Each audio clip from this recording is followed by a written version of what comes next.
Hello दोस्तों, क्या आपको भी मंगा स्टोरीज पसंद है? अगर हाँ, तो वीडियो को अभी लाइक और चैनल को सब्सक्राइब कर दो। और अगर आप ऐसी ही और अमेजिंग स्टोरी सुनना चाहते हो, तो कमेंट जरूर करना। आपका सपोर्ट मिला तो मैं तुरंत नेक्स्ट स्टोरी अपलोड कर दूंगा। ये एक एआई जनरेटेड स्टोरी है, इसलिए वीडियो में कुछ इमेजेस या सीन्स रिपीट हो सकते हैं, लेकिन कहानी का मजा और इमोशंस पूरी तरह बनाए रखे गए हैं। उम्मीद है आपको ये स्टोरी पसंद आएगी। आखिर क्यों ट्रक ड्राइवर्स रात होते ही इतनी तेज स्पीड में ट्रक चलाने लगते हैं? इसका रीजन ये है कि जो ड्राइवर्स रात में लॉन्ग रूट चलाते हैं, उनके अपने कुछ रूल्स होते हैं। जैसे अगर रास्ते में कोई अनजान आदमी या औरत ट्रक रोकने की कोशिश करे, तो उसे किसी भी हाल में ट्रक पर नहीं बिठाना चाहिए। बस एक्सेलरेटर दबाकर वहां से निकल जाना चाहिए। और एक और सबसे इंपॉर्टेंट रूल, कभी भी पैसों या खूबसूरती के लालच में नहीं पड़ना चाहिए। अगर सफर को बिना किसी मुसीबत के पूरा करना है तो रास्ते में पड़ा पैसा मत उठाओ और किसी खूबसूरत औरत के जाल में मत फंसो। ज्यादा पैसे कमाने के लिए मैंने लॉन्ग डिस्टेंस ट्रकिंग का सबसे खतरनाक रूट चुन लिया था। इस रूट पर मेरी कंपनी के पहले ही 3 ड्राइवर्स के साथ हादसे हो चुके थे। उसके बाद कोई भी इस रूट पर ट्रक चलाने की हिम्मत नहीं करता था। बॉस भी इस रूट को बंद करने वाले थे, लेकिन मैंने खुद ये रूट ले लिया क्योंकि इसका प्रॉफिट सबसे ज्यादा था। मैं कई महीनों तक इस रूट पर ट्रक चलाता रहा और मेरे साथ कभी कोई प्रॉब्लम नहीं हुई। लेकिन बहुत जल्दी कुछ लोगों को यह बात हजम नहीं हुई। आखिर आमतौर पर हर ट्रक में 2 ड्राइवर्स होते हैं, लेकिन इस रूट पर सिर्फ मैं ही चलाता था। इसलिए मेरे ट्रिप्स भी सबसे ज्यादा होते थे और मुझे किसी के साथ अर्निंग शेयर भी नहीं करनी पड़ती थी। सारे पैसे सीधे मेरी पॉकेट में आते थे और नेचुरली लोग मुझसे जलने लगे। बॉस का साला सुनहाव एक दिन अचानक खुद ही बोला कि वो मेरे साथ हेल्पर बनकर चलेगा। ये लड़का बचपन से ही बदतमीज और जिद्दी था। अगर मैं मना करता तो आगे मेरी कंपनी में चैन से रहना मुश्किल हो जाता।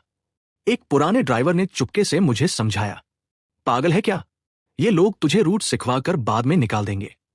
मैंने बस हाथ हिला दिया। इस लाइन में रहना है तो दांत मजबूत होने चाहिए। वैसे भी मुझे शुरू से ही सुना कुछ ठीक नहीं लग रहा था। यह रूट ज्यादा लंबा नहीं था, 2 दिन में पूरा राउंड ट्रिप हो जाता था। लेकिन आधा सफर पहाड़ी रास्ते से गुजरता था। पूरा रास्ता सुनहाव चुपचाप और खोया खोया सा बैठा रहा। उसके चेहरे से साफ दिख रहा था कि वो अंदर ही अंदर डरा हुआ था। शाम होने के करीब आसमान पूरी तरह काले बादलों से भर गया और कुछ ही देर बाद हल्की बारिश शुरू हो गई। मैंने कहा, सुनाओ, बारिश में माउंटेन रोड और भी डेंजरस हो जाती है। आगे पेट्रोल पंप से फ्यूल भरवा लेते हैं, फिर थोड़ी देर बारिश रुकने का वेट करेंगे। मैंने सामने आ रही लुडवान माउंटेन रेंज की तरफ देखा और सिर हिला दिया। यह पूरे रूट का सबसे डेंजरस सेक्शन था। पहाड़ बहुत खतरनाक थे, कभी भी ऊपर से पत्थर गिर सकते थे और बारिश में तो यह रोड और भी रिस्की हो जाती थी। मैं ट्रक को मोड़कर पेट्रोल पंप के अंदर ले गया। तभी एक औरत भाग कर आई और हमारा टैंक फुल कर दिया। उसने मुस्कुराते हुए कहा, भैया, वो सामने जो नूडल शॉप है वो मेरी है। मैं आप दोनों के लिए गर्म नूडल्स बना देती हूं। बारिश भी वही रुक जाएगी। मैं उसकी उंगली की डायरेक्शन में देखने लगा। नॉर्थ ईस्ट कॉर्नर में 2 पुराने सिंगल स्टोरी मकान पॉपुलर के पेड़ों के पीछे छुपे हुए थे। मैं इतने महीनों से इस रूट पर ट्रक चला रहा था, लेकिन मैंने पहले कभी इस जगह कोई नूडल शॉप नोटिस ही नहीं की थी। उस वक्त शॉप के अंदर हमारे अलावा कोई कस्टमर नहीं था। हम दोनों ने पोर्क इंटेस्टाइन नूडल्स ऑर्डर कर दिए। नूडल्स सर्व करने के बाद वो औरत धीरे से मेरे पास आकर झुक गई। भैया, और कुछ चाहिए क्या? उसकी एज ज्यादा नहीं थी, लगभग 170 सेंटीमीटर लंबी थी, पतली और काफी अट्रैक्टिव पर्सनालिटी थी। जो लोग लॉन्ग डिस्टेंस ट्रकिंग करते हैं वो सब जानते हैं कि ये काम कितना बोरिंग और थकाने वाला होता है। इसी वजह से कुछ औरतें हाईवे के आसपास ऐसे ही मौके का वेट करती रहती है। जब मैं नया नया ड्राइवर बना था तब मेरे मास्टर ने मुझे 2 सबसे इंपॉर्टेंट रूल सिखाए थे। पहला, रास्ते में अगर कोई अनजान आदमी या औरत ट्रक रोकने की कोशिश करे तो उसे कभी ट्रक में मत बिठाना। और दूसरा, कभी भी लालच मत करना, ना पैसों का ना औरतों का। अगर जिंदा और सलामत घर पहुंचना है तो रास्ते में पड़ा पैसा मत उठाओ और किसी खूबसूरत औरत को हाथ तक मत लगाना। मैंने सालों तक इन दोनों रूल्स को कभी नहीं तोड़ा। इसी वजह से चाहे रूट कितना भी डेंजरस रहा हो, मैं हमेशा ठीक ठाक वापस लौट आया। मैं अपनी कुर्सी थोड़ा पीछे खिसका कर उस औरत से डिस्टेंस बनाया। फिर मैंने पूछा, यहां सबसे महंगा डिश कौन सा है? वो औरत फिर मेरे और करीब आ गई। ये छोटा सा माउंटेन रेस्टोरेंट है, खास कुछ नहीं है, बस हमारा कोल्ड मिक्स पिग स्टमक काफी फेमस है। मैंने मेन्यू बंद कर दिया और थोड़ा और पीछे हट गया। ठीक है, एक कोल्ड पिग स्टमक और एक प्लेट पिग हेड मीट ले आओ। मैंने जानबूझकर शॉप के 2 सबसे महंगे डिशेस ऑर्डर किए। मेरा मतलब यह था कि उसकी अर्निंग भी हो जाए और मैं पोलाइटली उसकी बात भी रिजेक्ट कर दूं। अक्सर लोग इतना समझ जाते हैं, लेकिन उसने सिर्फ ठीक है कहा और वहीं खड़ी रही। फिर धीरे से बोली, भैया आप बहुत जगह घूमते होंगे, क्या आप ट्रिंगथोंगफात नाम के किसी आदमी को जानते हैं? मैंने थोड़ी देर सोचा, फिर सर हिला दिया। नहीं, कभी नाम भी नहीं सुना। तुम खाना ले आओ। उसके चेहरे पर साफ डिसअपॉइंटमेंट दिख रही थी। फिर वो चुपचाप किचन में चली गई। शायद मौसम की वजह से, पता नहीं क्यों, मुझे उस रेस्टोरेंट के अंदर अजीब सी ठंड महसूस होने लगी। सारी टेबल्स और चेयर्स बहुत पुरानी थी और पता नहीं क्यों हर चीज धुंधली सी लग रही थी, जैसे पूरा रेस्टोरेंट किसी पतले पर्दे के पीछे हो। उधर सुनहाव बार बार किचन की तरफ झांक रहा था। फिर उसने आंख मारकर मुझे सिग्नल दिया, लेकिन मैंने उसकी तरफ देखा तक नहीं। जब खाना सर्व हुआ, सुनहाव बड़ा ही जेंटलमैन बनकर प्लेट लेने लगा और मौका देखते ही उसने उस औरत का हाथ छू लिया। फिर हंसकर बोला, सुनो, ये ट्रिंगथोंगफा तुम्हारा क्या लगता है? उसे क्यों ढूंढ रही हो? ये सुनते ही औरत की आंखें चमक उठी। उसने एक्साइटेड होकर पूछा, आप उन्हें जानते हैं? सुनहवले अपनी थोड़ी को सहलाते हुए उस औरत को ऊपर से नीचे तक घुरा। उसकी नजर बिल्कुल बेशम थी। औरत तुरंत उसका मतलब समझ गई और बिना झिझक उसके और करीब आ गई। लेकिन सुना अचानक चुपचाप नूडल्स खाने लगा। एक शब्द भी नहीं बोला, बस मुझे अजीब सी मुस्कान के साथ देखने लगा। मैं अच्छी तरह जानता था कि वह किसी ट्रिंगथोंगफात को बिल्कुल नहीं जानता। वो सिर्फ उस औरत के साथ मजाक कर रहा था। अब वो औरत सच में बेचैन हो गई। उसने जल्दी से पूछा, प्लीज बताइए वो अब कहाँ है? सुनहेव ने नूडल्स खाते हुए बोला, इतनी भी क्या जल्दी है, पहले खाना खत्म करने दो। औरत समझ गई कि वह जानबूझकर भाव खा रहा है। उसने सीधा अपनी शर्ट का एक बटन खोल दिया और जाकर सुना की गोद में बैठ गई। मैं और कोई मुसीबत नहीं चाहता था, इसलिए मैंने तुरंत बात काट दी। ये पिग स्टमक काफी टेस्टी है, एक पार्सल भी बना देना। फिर मैंने सुना की तरफ देखकर कहा, आज का खर्चा मेरी तरफ से है, ये घर ले जाना, भाभी और बच्चे भी खा लेंगे। वो औरत मुझे अजीब सी नाराज नजर से देखने लगी। मैं हंसकर बोला, बेचारे की बीवी और बच्चे घर पर वेट कर रहे होंगे। खाना खत्म होने के बाद भी बारिश बंद नहीं हुई। मैं कुर्सी पर पीछे टिककर आंखें बंद करके थोड़ी देर आराम करने लगा। पता ही नहीं चला कब मेरी आंख लग गई, लेकिन कुछ देर बाद तेज ठंड की वजह से मेरी नींद खुल गई। जैसे ही मैंने आंखें खोली, पूरा रेस्टोरेंट अंधेरे में डूबा हुआ था और अंदर एक भी इंसान नजर नहीं आ रहा था। मैंने घड़ी देखी, रात के 11 बजे से भी ज्यादा हो चुके थे।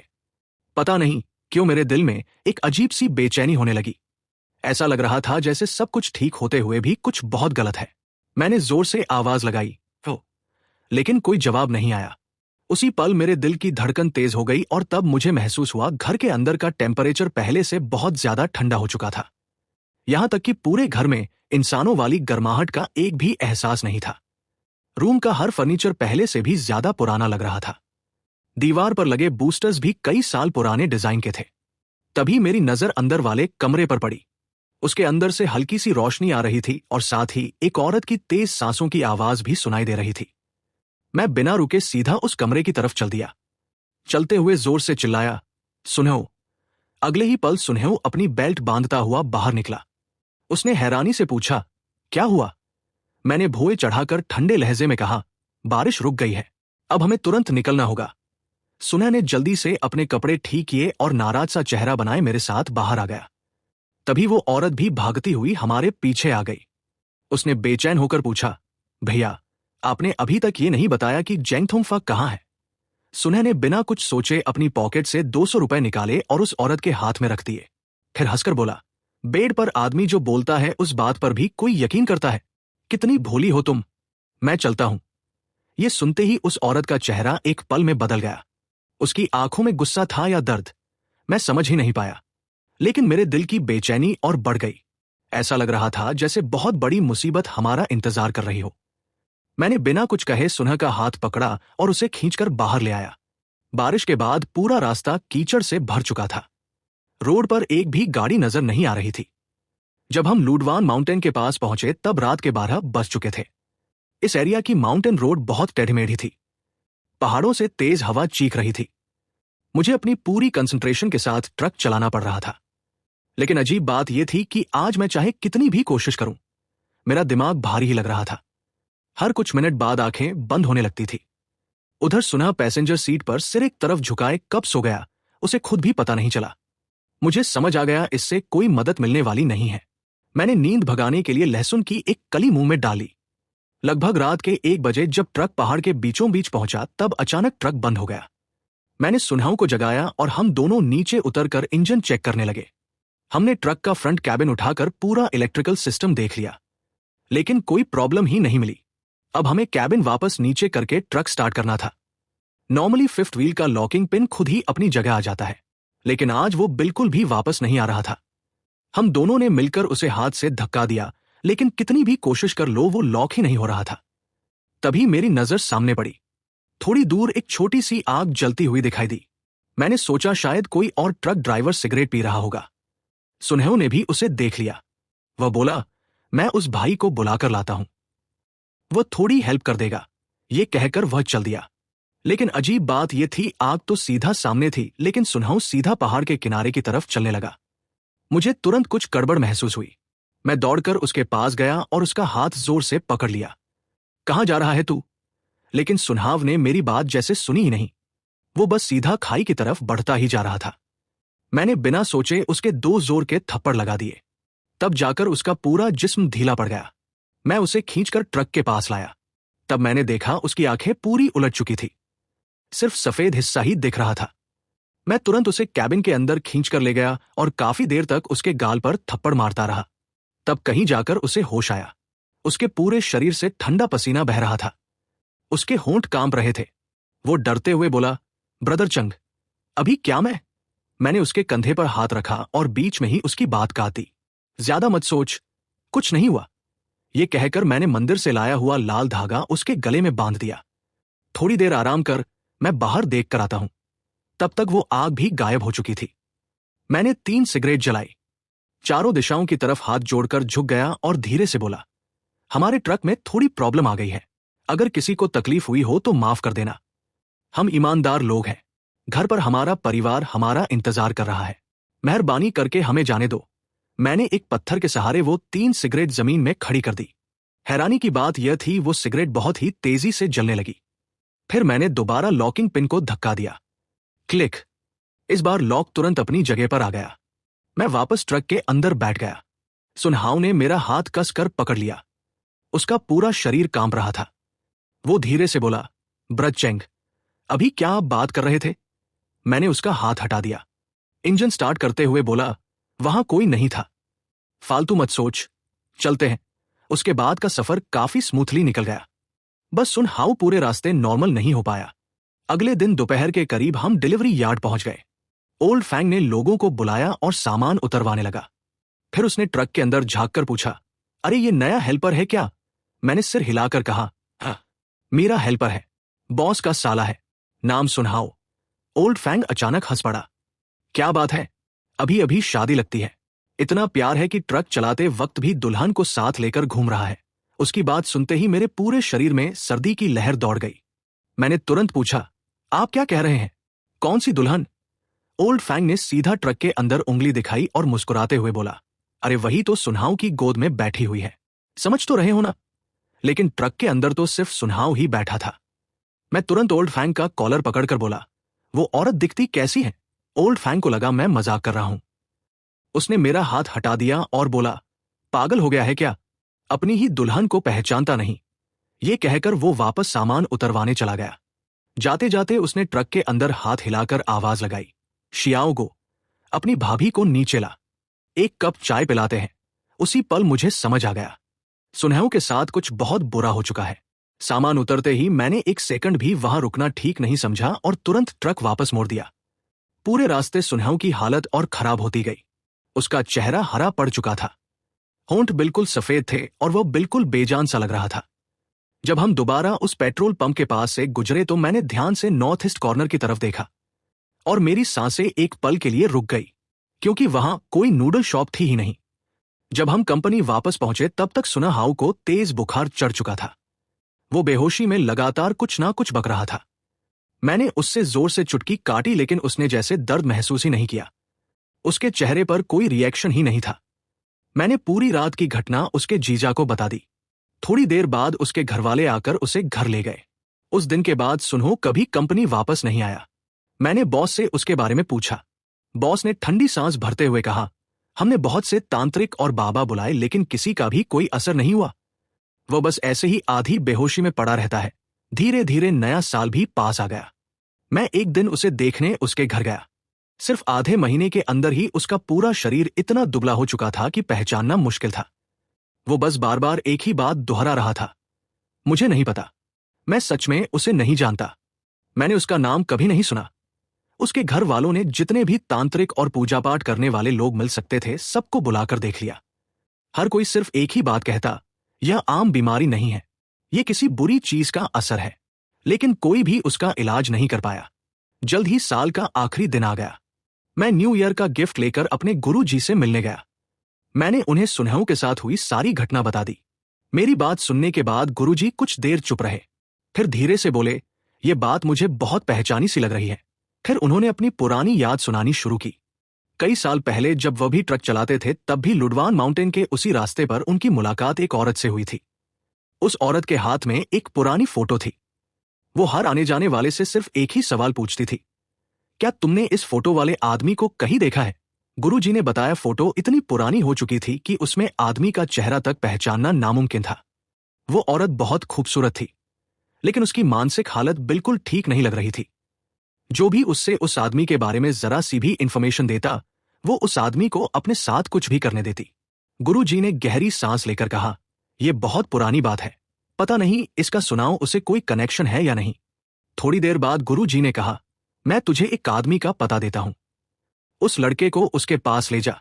अगर वह भी कुछ नहीं कर पाया तो समझ लेना इस लड़के को कोई नहीं बचा सकता। गुरुजी ने पूरी जिंदगी ट्रक चलाया था, इसलिए उनकी पहचान भी बहुत लोगों से थी। उन्होंने मुझे सिर्फ एक बात समझाई, उस आदमी का स्वभाव बहुत अजीब है। उसके सामने हमेशा अदब से रहना और कहना कि तू मेरा शिष्य है। सच कहूं तो मुझे सुनाह कभी खास पसंद नहीं था, लेकिन आखिर वह भी एक इंसान था। अगर उसे बचाने का कोई रास्ता था तो मैं उसे यूं मरते हुए नहीं देख सकता था। इसलिए मैंने तय किया कि उसे उस बुजुर्ग के पास जरूर ले जाऊंगा। गुरुजी के साथ कुछ पैक पीने के बाद उन्होंने फिर से वही पुरानी बात शुरू कर दी। तू अब 30 साल से ऊपर का हो गया है, अब अपनी जिंदगी के बारे में भी सोच। हर बात की एक हद होती है। मैंने मुस्कुराकर कहा, जी गुरुजी, मैं समझता हूं। लेकिन शराब चढ़ते ही गुरुजी फिर डांटने लगे, समझता कुछ नहीं है तू, ना शादी करता है ना घर बसाता है, बस उस उठाए हुए बच्चे को पकड़कर पूरी जिंदगी निकाल देगा। मैंने चुपचाप उनके गिलास में दोबारा शराब भर दी और बहुत संजीदगी से बोला, गुरुजी, वो मेरा बेटा है, अगर मैं उसे घर ना लाता तो शायद वो जिंदा ही नहीं बचता। जब मैंने उसे अपनाया था तब से उसकी जिम्मेदारी मेरी है, इस बारे में दोबारा कभी मत कहिएगा।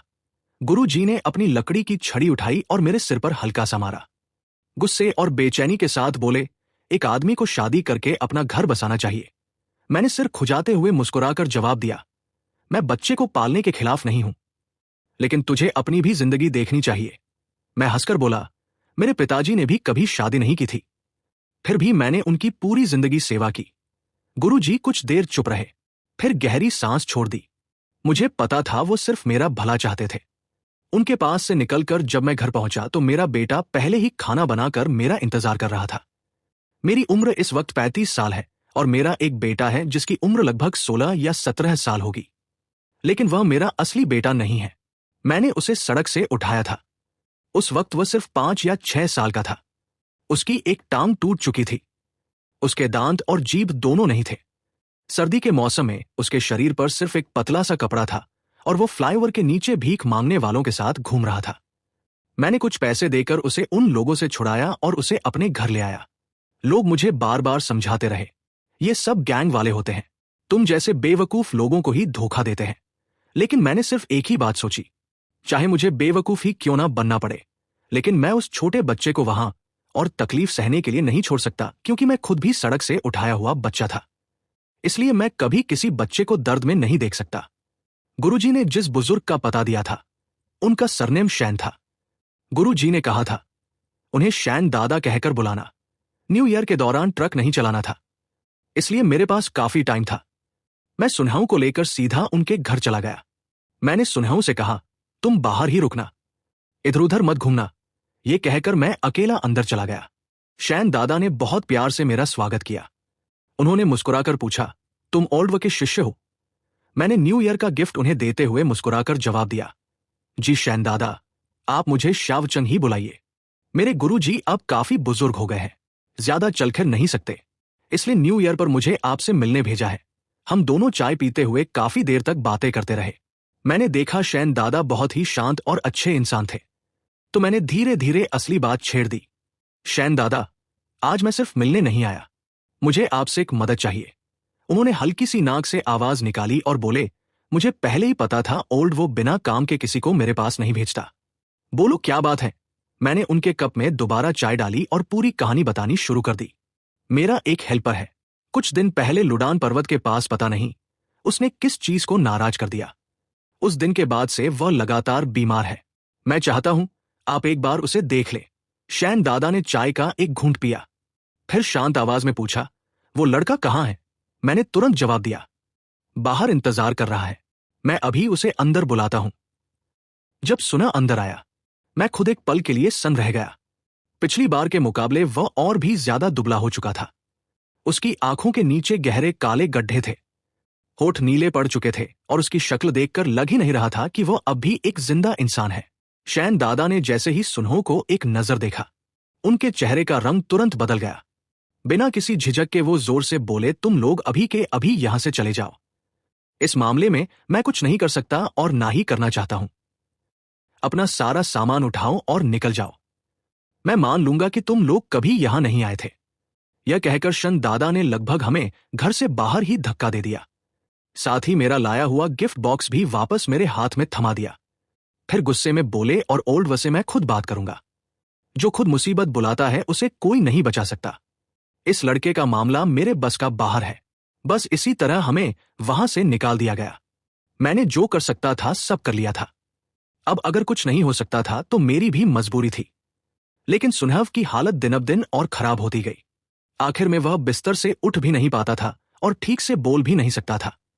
नए साल की छुट्टी खत्म होने से पहले मेरे बॉस का फोन आया, शाओचंग लुडान पर्वत वाली रूट का कॉन्ट्रैक्ट खत्म होने वाला है। अब इस रूट पर तेरे अलावा कोई चलाने को तैयार नहीं है। अगर तुझे डर लगता है तो मैं कॉन्ट्रैक्ट रिन्यू नहीं करूंगा। अगर तू नहीं चलेगा तो इस रूट को ही बंद कर देंगे। मैं जानता था बॉस को यह रूट छोड़ते हुए बहुत अफसोस हो रहा था। आखिर प्रॉफिट बहुत ज्यादा था और पैसे से दुश्मनी किसकी होती है। लेकिन इतनी सारी घटनाओं के बाद उन्हें डर था कि शायद मैं भी मना कर दूंगा।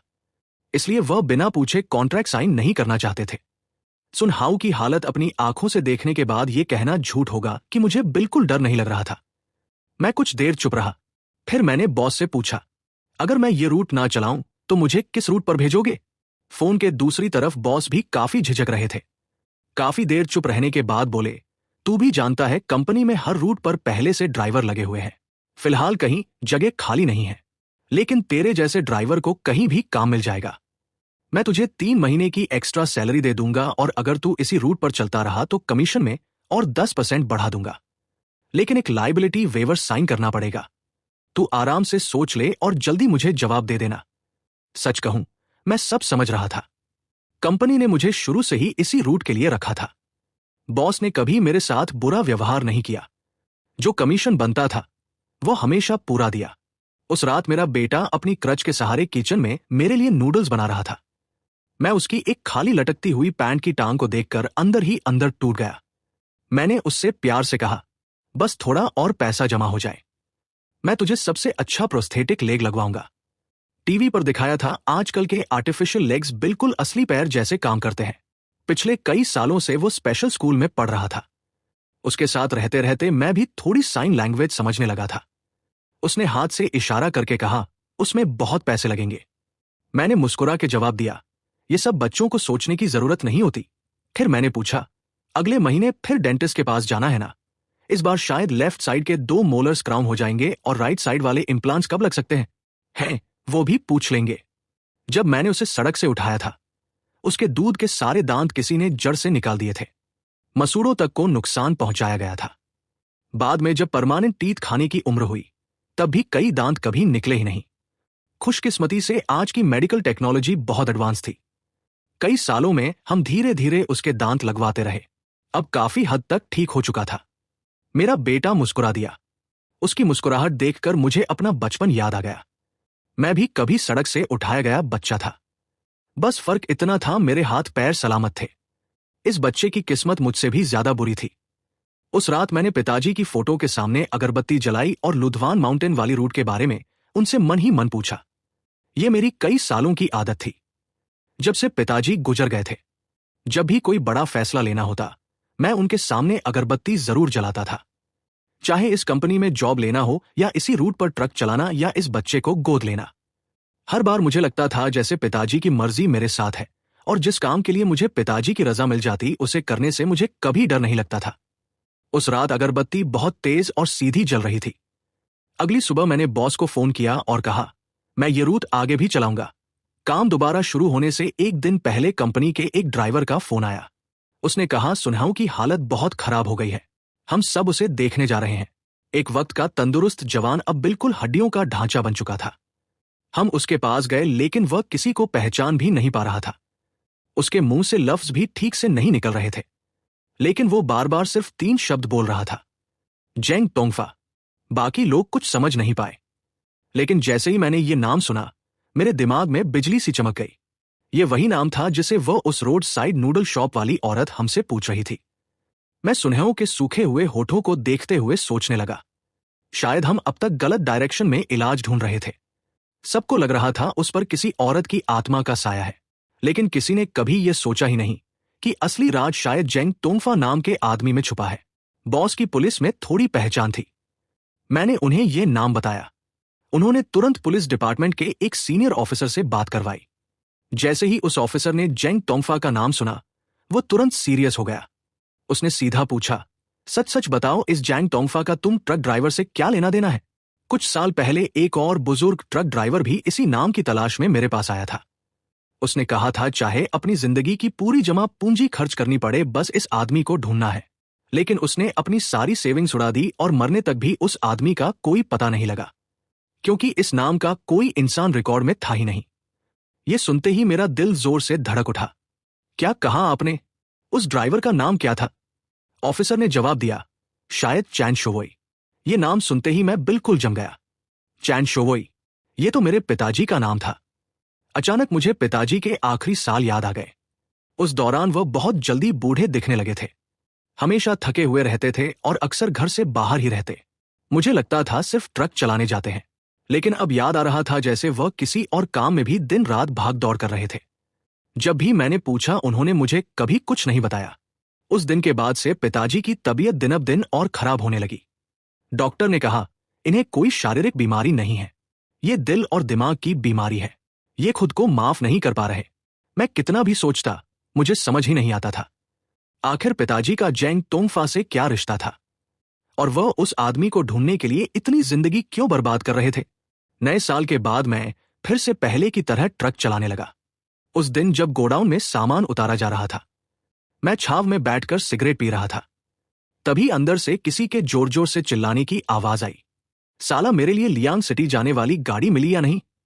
ओल्ड फैंग धीरे से समझाने लगे, सर थोड़ा और वेट कीजिए, लियांग सिटी जाने वाला ड्राइवर शाम तक ही आएगा। मैंने गेट की तरफ देखा, वहां एक एसयूवी खड़ी थी। लग रहा था उसमें कोई बड़ी प्रॉब्लम आ गई है। एक मैकेनिक उसके पार्ट्स खोलकर देख रहा था और उसकी हालत देखकर लग रहा था कि गाड़ी जल्दी ठीक होने वाली नहीं है। मैं धीरे से पास गया। लगभग 50 साल का एक आदमी ओल्ड फैंग को बुरी तरह डांट रहा था। मेरा वक्त बहुत कीमती है, जल्दी कोई सेशन निकालो। ओल्ड फैंग बस सर झुकाकर बोल रहे थे, जी सर मैं देख रहा हूं, अभी कुछ करता हूं। जैसे ही वो बाहर आए, मुझे देखते ही धीरे से गाली देते हुए बोले, साला बस अपनी पावर दिखाता रहता है। मुझे क्यूरियोसिटी हुई। मैंने पूछा, ये आदमी कौन है? इतना गुस्सा क्यों कर रहा है? ओल्ड फैंग ने नफरत से मुंह बनाकर जवाब दिया, ये हाइजू चेंबर ऑफ कॉमर्स का बड़ा आदमी है, नाम है जेंग तोंगफा। वैसे ये उसका असली नाम भी नहीं है, किसी को नहीं पता उसका असली नाम क्या है। ये सुनते ही मेरा दिल जोर से धड़क उठा। क्या ये वही जेंग तोंगफा हो सकता है जिसके बारे में वह नूडल शॉप वाली औरत पूछ रही थी? मैंने तुरंत ओल्ड फैंग से उस आदमी का बैकग्राउंड पूछा। ओल्ड फैंग ने गुस्से में कहा, पहले ये पहाड़ों में लूटमार करता था, रास्ते रोककर लोगों को लूटता था, लेकिन 2 साल से उसने ये काम छोड़ दिया। पता नहीं किस बड़े आदमी का सहारा मिल गया। अब यहां ट्रांसपोर्ट यार्ड में आकर क्लीनिंग फी के नाम पर हफ्ता वसूल करता है। सीधी बात बोलूं तो ये प्रोटेक्शन मनी लेता है। मैंने तुरंत पूछा, क्या इसे लियांग सिटी जाना है? ओल्ड फैंग ने हाँ में सिर हिला दिया। हाँ, लेकिन इस वक्त लियांग सिटी जाने वाली कोई गाड़ी ही नहीं है। मैंने सिगरेट का गहरा कश लिया और अपनी मुट्ठी कसकर बोला, ओल्ड फैंग, इसे मेरी ट्रक में बिठा दो। ओल्ड फैंग हैरान रह गए। पागल हो गया है क्या? तेरी रूट तो लियांग सिटी की तरफ जाती ही नहीं। मैंने सिगरेट जमीन पर फेंककर पैर से कुचल दी और बोला, ज्यादा से ज्यादा मैं थोड़ा सा चक्कर लगा लूंगा। हुलू जंक्शन तक ले जाकर उसे हाईवे पर उतार दूंगा। वहां से उसे आसानी से गाड़ी मिल जाएगी। ओल्ड फैंग ने मेरा हाथ पकड़ लिया। खुशी से बोले, भाई तूने मेरी बहुत बड़ी प्रॉब्लम सॉल्व कर दी। उस दिन कई सालों बाद मैंने पहली बार अपने गुरुजी का सबसे बड़ा रूल तोड़ा और एक अनजान आदमी को अपनी ट्रक में बिठा लिया। रास्ते भर वो आदमी मुझसे बातें करता रहा। उसने पूछा, भाई 1 महीने में ट्रक चलाकर कितना कमा लेते हो? मैं हंसकर बोला, ज्यादा नहीं, बस घर चल जाता है। उसने मेरा सर देखते हुए कहा, मुझे लगता है तू मेहनती आदमी है, मेरे साथ काम करेगा। मैंने मुस्कुराते हुए पूछा, भाई मुझे ट्रक चलाने के अलावा कुछ नहीं आता। आप तो बड़े बिजनेसमैन लगते हैं, कौन सा बिजनेस करते हैं? वो हल्का सा मुस्कुराया, फिर बोला, बस हिम्मत होनी चाहिए। हर जगह पैसा कमाने का मौका होता है, बस देखना यह होता है कि तुम में हिम्मत है या नहीं। यह बोलते हुए उसने अपनी शर्ट की स्लीव थोड़ी ऊपर की। मेरी नजर उसकी कलाई पर पड़ी। वहां गहरा पुराना निशान था। मैंने पूछा, भाई ये हाथ को क्या हुआ था? उसने तुरंत स्लीव नीचे कर ली और बोला, जवानी में पशुओं का बिजनेस करता था, एक छोटे कुत्ते ने काट लिया था। मैं उससे बातें करता हुआ सीधा लुडवान माउंटेन की तरफ ट्रक चलाता रहा। तभी उसने अचानक पूछा, भाई ये रास्ता तो गलत लग रहा है। ओल्ड फैंग ने नहीं बताया कि मुझे लियांग सिटी जाना है। मैं तुरंत हंस पड़ा। अरे भाई माफ करना, आदत से मजबूर हो गया हूं। हाईवे तक पहुंचते ही मैं गाड़ी घुमा दूंगा। जब हम लुडवान माउंटेन पहुंचे तब तक पूरी तरह अंधेरा हो चुका था। पहाड़ी रोड पर कोई स्ट्रीट लाइट नहीं थी और गाड़ियां भी बहुत कम थी। पता नहीं क्यों मुझे लग रहा था आज ट्रक पहले से बहुत ज्यादा भारी है। नॉर्मल दिनों में जब सामान डिलीवर हो जाता था तो वापस आते वक्त ट्रक बिल्कुल हल्का लगता था, लेकिन आज मुझे लग रहा था जैसे वापस आते वक्त ट्रक और भी ज्यादा भारी हो गया हो। मैं एक्सेलरेटर पूरा दबा रहा था, फिर भी ट्रक स्पीड नहीं पकड़ रहा था। जैसे जैसे रात गहरी होती गई, ये एहसास और तेज होता गया। वो आदमी अपनी जैकेट और कसकर लपेटने लगा, फिर नाक साफ करते हुए बोला, भाई तुम्हारे ट्रक का हीटर खराब है क्या? मुझे भी अजीब लग रहा था। हीटर पूरी स्पीड से चल रहा था, लेकिन ट्रक के अंदर फिर भी हड्डियां जमाने वाली ठंड थी, जबकि न्यू ईयर के बाद ही मैंने पूरी सर्विसिंग करवाई थी। हीटर बिल्कुल ठीक था। तभी बाहर दोबारा बारिश शुरू हो गई और बिना वजह मेरे दिल में बहुत तेज बेचैनी होने लगी। अचानक मैंने रियर व्यू मिरर में देखा। एक औरत का चेहरा दिखाई दिया। मैं पलक झपक कर दोबारा देखा, लेकिन वहां कोई नहीं था। बस उसी एक पल में ट्रक अचानक एक तरफ झुक गया और अगले ही सेकंड मेरा कंट्रोल पूरी तरह छूट गया। मैं पूरी ताकत से स्टीयरिंग घुमाता रहा, लेकिन ट्रक मेरी बात मान ही नहीं रहा था। सीधा नदी की तरफ जा रहा था। अगले ही पल ट्रक सीधा नदी में जा गिरा। उस आदमी की दर्दनाक चीख के साथ मेरी दुनिया उलट पुलट हो गई। मेरा दिमाग सुन्न पड़ गया। उस वक्त मुझे सच में लगा आज मेरी मौत पक्की है, और अगर मैं कहूं कि मुझे डर नहीं लगा तो ये झूठ होगा। लेकिन पता नहीं क्यों मुझे हमेशा लग रहा था कि जो कुछ हो रहा है उसके पीछे पिताजी की कोई वजह जरूर है। मेरी होश धीरे धीरे धुंधली पड़ने लगी और उसी वक्त मैंने जैसे सच में पिताजी को देख लिया। वो मुस्कुरा रहे थे। उनकी मुस्कुराहट देखते ही मेरा दिल अचानक शांत हो गया। मैंने मन ही मन सोचा, अगर पिताजी ने ये सब अरेंज किया है तो इसके पीछे जरूर कोई वजह होगी। मेरा शरीर धीरे धीरे पानी के अंदर डूबता गया। पानी मेरी नाक और कानों में भरने लगा। चारों तरफ गहरा अंधेरा था। पता नहीं कितनी देर बीत गई। अचानक दूर एक रोशनी नजर आई। वो रोशनी धीरे धीरे मेरी तरफ आने लगी, और जब वह करीब आई तो मैं सब कुछ साफ देख पाया। लुडोआन माउंटेन का वही रास्ता, वही पेट्रोल पंप और नॉर्थ ईस्ट वाले कोने में वही नूडल शॉप। आसमान पूरी तरह बादलों से ढका हुआ था और उस वक्त एक छोटा सा ट्रक धीरे धीरे पेट्रोल पंप के अंदर घुस रहा था। मैंने एक ही नजर में पहचान लिया, ये ट्रक मेरे पिताजी का था। पिताजी के गुजरने से पहले के सिर्फ 2 सालों में उनके आधे से ज्यादा बाल सफेद हो गए थे। वो बहुत बूढ़े और कमजोर लगने लगे थे, लेकिन इस वक्त मेरे सामने खड़े पिताजी बिल्कुल जवान थे। चेहरे पर जोश था, आंखों में उम्मीद थी। इतने सालों बाद उन्हें दोबारा देखकर मेरे दिल में अजीब सी लहर उठ गई। पिताजी बड़े मजे से सुअर के पेट वाली नूडल्स खा रहे थे। उनके पास ही एक छोटा लड़का बैठकर ड्राइंग बना रहा था। पिताजी ने उसके सर पर हाथ फेरा। इस बच्चे को देखकर ही लगता है ये बड़ा होकर बहुत नाम कमाएगा, जरूर कॉलेज जाएगा। किचन से वो औरत मुस्कुराते हुए बाहर आई। हम जैसे आम लोग ना अमीर बनना चाहते हैं, ना कोई बड़ा सपना देखते हैं। बस इतना चाहते हैं कि मेरा बेटा हमेशा सुरक्षित रहे और एक अच्छा इंसान बनकर बड़ा हो। वो टेबल साफ करने लगी, फिर पिताजी की कुर्सी पर रखी जैकेट उठाई और बोली, भैया चंग, आपकी जैकेट इतनी बुरी तरह फट गई है, इसमें तो हवा सीधी अंदर जाती होगी, ऐसा मत पहना कीजिए। लाइए मैं सिल देती हूं, आप आराम से खाइए। पिताजी हंस पड़े। अरे मैं इतना भी नाजुक नहीं हूं, आपको तकलीफ होगी। औरत ने प्यार से मुस्कुरा कर कहा, आप हमेशा मेरी और मेरे बेटे की मदद करते हैं, ये तो सिर्फ छोटी सी बात है। ये कहकर उसने बच्चे के गाल को प्यार से छुआ और बोली, मां अंकल की जैकेट सिलकर आती है, तुम अच्छे बच्चे बनकर यही रहना। तभी अचानक जोर की बिजली चमकी और तेज बारिश शुरू हो गई।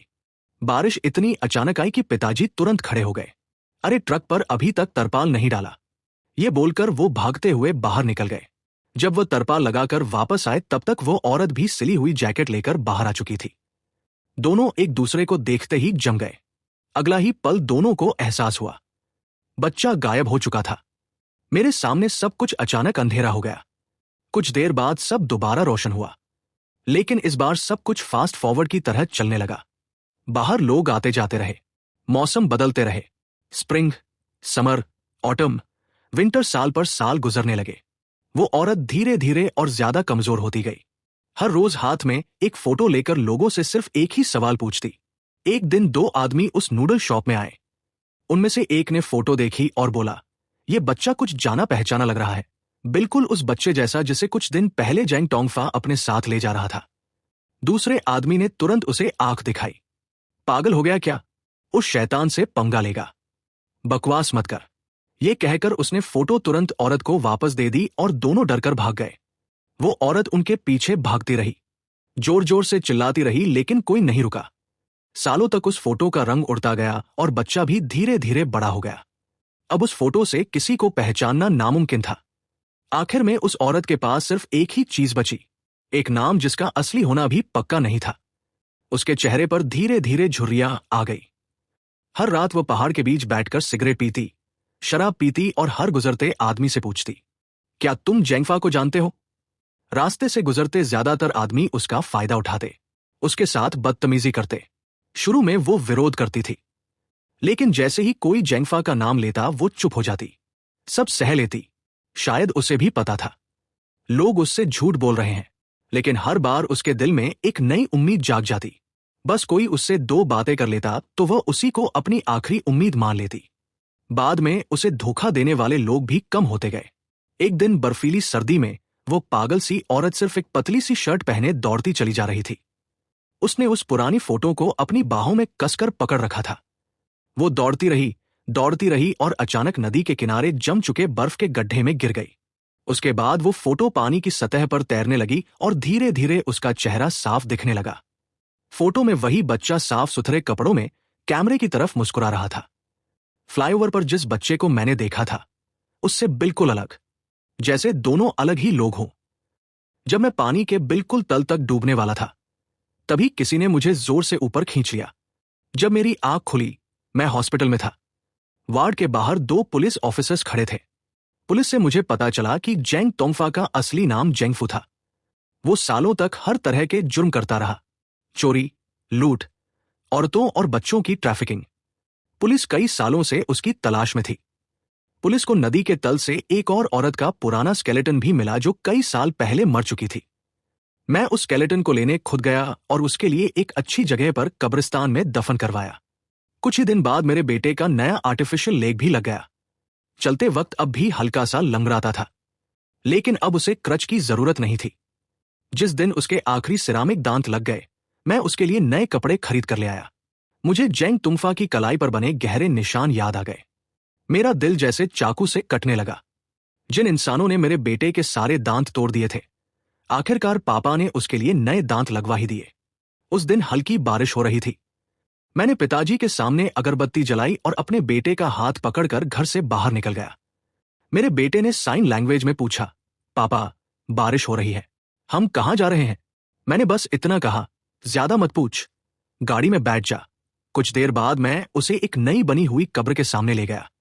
उस कब्र का पत्थर मैंने उस औरत के बेटे के नाम से बनवाया था, लेकिन क्योंकि मुझे उसका असली नाम नहीं पता था, इसलिए उस पर कुछ भी नहीं लिखा था। मैंने एक सिगरेट जलाई, अपने बेटे की तरफ देखा और धीरे से कहा, घुटनों के बल बैठ जाओ और अपनी मां को प्रणाम करो। मेरा बेटा मेरी तरफ देखता रह गया। कुछ पल के लिए वो पूरी तरह सन्न रह गया। उस लड़के ने ग्रेवस्टोन पर लिखा हुआ इरेक्टेड बाय वाला नाम देखा। उसकी आंखों के अंदर एक साथ हजारों इमोशंस आ गए और अगले ही पल धप वो सीधा घुटनों के बल बैठ गया। मैंने प्यार से अपने बेटे के सर पर हाथ फेरा, फिर उससे पूछा, क्या तुम्हें अब भी अपनी मां का नाम याद है? उसकी आंखें आंसुओं से भर गई। फिर उसने धीरे से सर हिला दिया। आखिर जब वो सिर्फ 4 या 5 साल का था, तब इतनी छोटी उम्र में सब कुछ याद रख पाना मुमकिन ही नहीं था। मैं अपने बेटे को मां की कब्र के सामने घुटनों के बल बैठकर बार बार प्रणाम करते देखता रहा। उस पल मुझे लगा जैसे वक्त ही धीरे चलने लगा हो। मेरी आंखों के सामने बार बार उस पुराने फ्लाईओवर का सीन फ्लैश होने लगा। धीरे धीरे 3 अलग अलग तस्वीरें एक दूसरे के ऊपर ओवरलैप होने लगी। फोटो में मुझ पर आता हुआ साफ सुथरा बच्चा, फ्लाईओवर पर भीख मांगने वाला बच्चा और मेरा आज का बेटा, तीनों धीरे धीरे एक ही शख्स की तरह नजर आने लगे। घर वापस लौटते वक्त बॉस का फोन आया। उसने कहा, सुनहयो चला गया, जल्दी आ जाओ, यहां थोड़ी मदद चाहिए। मैं और कंपनी के कुछ ट्रक ड्राइवर्स मिलकर कई दिनों तक उसके फ्यूनल की सारी अरेंजमेंट्स करते रहे। अंतिम संस्कार खत्म होने के बाद जिंदगी फिर से पहले की तरह चलती रही। रात को जब भी मैं लुडवान माउंटेन वाले रूट से ट्रक चलाता और पहाड़ के बीच तक पहुंचता, मैं हमेशा ट्रक रोक देता। मैं गाड़ी से उतरकर पहाड़ी रोड के किनारे बैठ जाता। ठंडी हवा लगातार जोर जोर से चलती रहती। मैं एक सिगरेट जलाता, दूर अंधेरे में टिमटिमाती हुई उस छोटी सी रोशनी को देखकर धीरे से कहता, अब तुम फिक्र मत करना, तुम्हारा बेटा बहुत अच्छी जिंदगी जी रहा है। मेरी बात खत्म होते ही दूर चमक रही वो छोटी सी रोशनी धीरे धीरे गायब हो गई। उसके बाद कई सालों तक मैं हमेशा उसी रूट पर ट्रक चलाता रहा, लेकिन मेरी उस औरत से दोबारा कभी मुलाकात नहीं हुई और उसके बाद उस रूट पर दोबारा कभी भी कोई अजीब या पैरानॉर्मल घटना नहीं हुई।